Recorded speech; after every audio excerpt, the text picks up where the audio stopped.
Breaking News កម្ពុជាថៃអនុម័តនឹងចុះហត្ថលេខាបដិញ្ញាចិត្តអនុវត្តនៅបទឈប់បាញ់ឲ្យបានពេញលេញ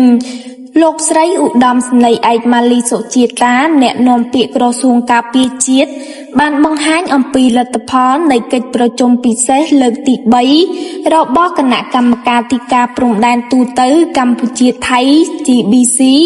ដែលបានប្រព្រឹត្តទៅនាព្រឹកនេះហើយបានបញ្ចប់ទៅនៅវេលាម៉ោង 10:20 នាទីនៅច្រកអន្តរជាតិព្រំផាកាតខេត្តបៃលិនប្រទេសកម្ពុជា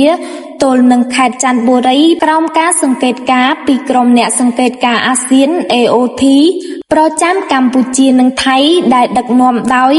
ឯកឧត្តមនាយឧត្តមសេនីយ៍ទាសីហាឧបនាយករដ្ឋមន្ត្រីក្រសួងការពារជាតិកម្ពុជានិងឧត្តមសេនីយ៍ផាត់ផាក់ផុងផាក់ផានីតរដ្ឋមន្ត្រីក្រសួងការពារជាតិថៃលោកស្រីបញ្ជាក់ថាកិច្ចប្រជុំពិសេសលើកទី3របស់គណៈកម្មការទីការព្រំដែនទូទៅកម្ពុជាថៃ